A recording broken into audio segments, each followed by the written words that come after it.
Beef rendang is this very hearty Sumatran-inspired dish. Malaysia represents all these multicultural ethnic groups, Malays, Chinese, Indians, and the rendang represents ingredients from all these different cultures coming together. Beef rendang means braised beef in coconut and lemongrass sauce. It's one of the most beloved dishes of Malaysia. In fact, it is our signature dish because you've got these gorgeous spices and aromatics coming together. And folks, that's exactly what Malaysian food is all about. It's all these flavors of spices coming together. Lemongrass and kaffir lime leaves, ginger, garlic and chilies going in with these beautiful spices. Cinnamon and star anise, beautiful 8-pointed stars. Now look at that, gorgeous. Beautiful powders, earthy, coriander, chilies and turmeric. Those are the flavors that create this beautiful Malaysian dish. Let's start with our spice base. We have some galangal. This is a little lesser ginger and they bring the perfume aromas to our cuisine. Oh, I just love it, so beautiful. It smells like roses. You want to wash this galangal and then you're just going to chop them up. And what you do is you just push your knife right through this root. If your knife can't go in, what you do is you find a softer spot and then you just cut it at every single angle you possibly can find. I'm moving my knife around. I don't have a consistency of cuts, but that's okay because it's a very sturdy, very hard root. And then you have ginger. I'm looking for something that's very clean and beautiful. You're just going to chop them roughly because all these are going to be blended. Just about 4 to 5 shallots there and a little bit of garlic. I have some lemongrass right here that I'm going to show you how we are going to get this lemongrass into small little pieces. First, when you buy a lemongrass, it's going to look like this. You want to make sure that you take them back home. You want to wash this lemongrass. And so it's just this beautiful woody stem. And then you cut about 4 inches from the top and cut another 1 inch from the bottom.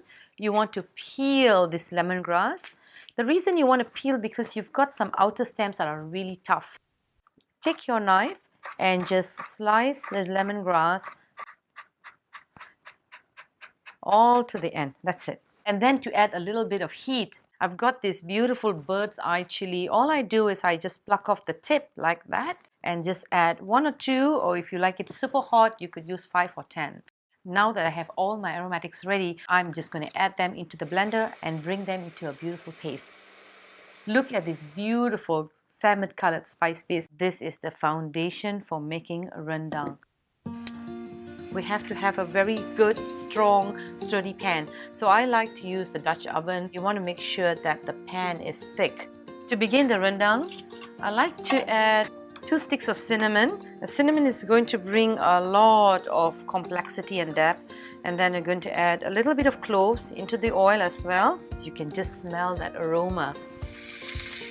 Browning these spices with the beef, that's going to create a lot of sealing, that flavors, locking them right in there. Add all the spices and then mix them all up together. The cinnamon and the star anise have just released their flavors and they're coming together with the aromatics that we blended. I'm going to put in a little bit of our coconut milk and that will be the base of liquid inside this braised dish, and a pinch of sugar and then the kaffir lime leaf. Once the coconut milk has gone in, we are going to add a little bit of turmeric powder. That is going to bring beautiful coloring. We're going to add some earthy cumin powders, and that's going to bring the ginger, lime and honey-like flavors to this dish. And a little bit of chili, just a little bit to give you all that color. Now that we added all our spices, we want to give this a very nice stir so that the coconut milks and all the spices can cook together and go into each morsels of beef, and let this simmer for about 2.5 hours until all the water and the liquid have reduced to almost nothing.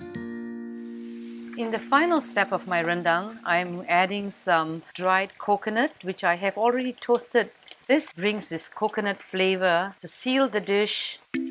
It takes 3 hours to make this beef rendang from scratch, but if you're looking for something quick and convenient, the beef rendang products from Malaysia are authentic and traditional. I love these Malaysian products because they are made with lemongrass, kaffir lime leaf, and best of all natural ingredients. These are just easy and convenient. You'll have this dish in 15 minutes. Literally, you have Malaysia in that little packet. I hope that you will enjoy these delicious Malaysian flavors in your home. For recipes and more information about these and other delicious Malaysian products, please visit us at malaysiakitchen.us.